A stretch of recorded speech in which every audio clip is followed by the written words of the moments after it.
What were the Crusades? Christianity spread rapidly during the Middle Ages. So did an opposing religion called Islam. See the feature, What is Islam? Page 63. Christianity and Islam became popular for many reasons. Sometimes people accepted one of these religions because they truly believed in its teachings. Other times they accepted a particular religion because their homeland was conquered by rulers who were either Christian or Muslim. By the year 1000, Muslims controlled most of the area in the Middle East known as the Holy Land. At first, Muslim rulers allowed Christians to go on pilgrimages or devotional visits to the city of Jerusalem. The pilgrims wanted to see where Jesus had taught and climb the hill where he had died. Muslim rulers allowed the Christian pilgrims to visit these sites in peace as long as they paid taxes. But as political differences grew between Muslim and Christian rulers, the Muslims began to limit the pilgrims' visit to the Holy Land. Christians believed that the Holy Land should be under their rule since they were followers of Jesus. But Muslims and Christians traced their ancestors back to the biblical figure Abraham, so both believed they had rights to the land. Christian and Muslim rulers began to clash. Since 1054, the Christian church had been divided between the East, Constantinople, and the West, Rome. See the feature, A Divided Church, the Great Schism of 1054. After a series of clashes between the Eastern Church and their Muslim neighbors, Christians in the East asked the Western Church to join them in a crusade to fight the Muslims. The Western Church hoped that by working with their Eastern brothers against a common threat, they would heal the division between the two sides of the church. So Pope Urban II, 1042 to 1099, and a preacher named Peter the Hermit, 1050 to 1115, called the people to war in 1096.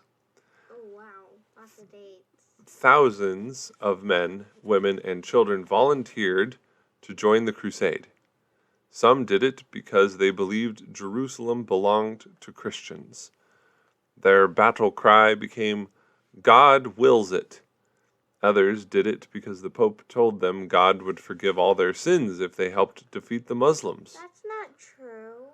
And some were simply ambitious men seeking fame, power, and riches. The Crusaders captured Jerusalem. The church soon established a military order called the Knights Templar.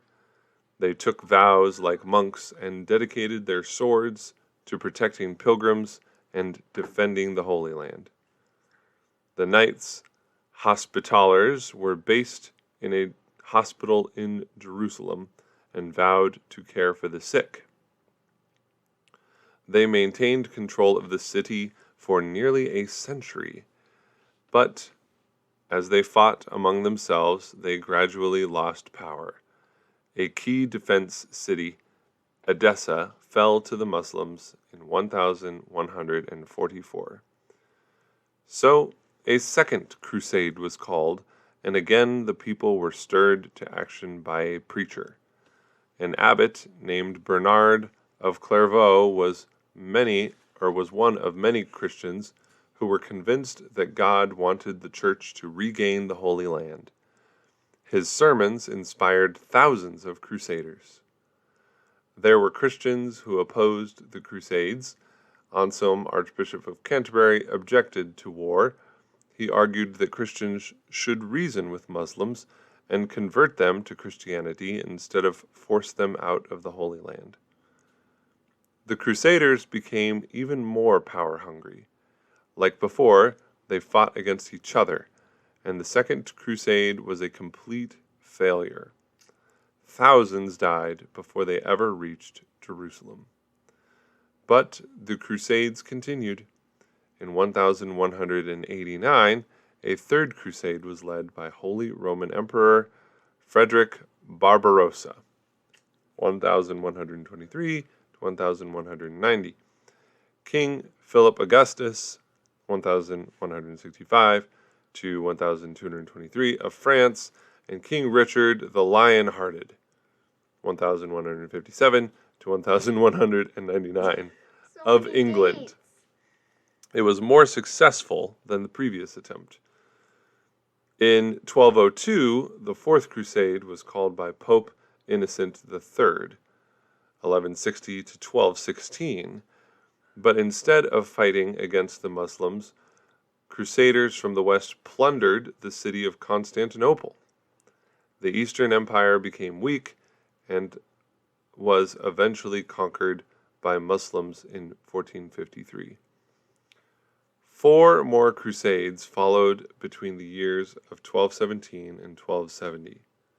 In the end, Jerusalem remained under Muslim control. The Eastern and Western churches became more divided than before, and the gospel of Christ had been polluted by violence. The Crusades became a sad and horrifying period of the history of the Christian church.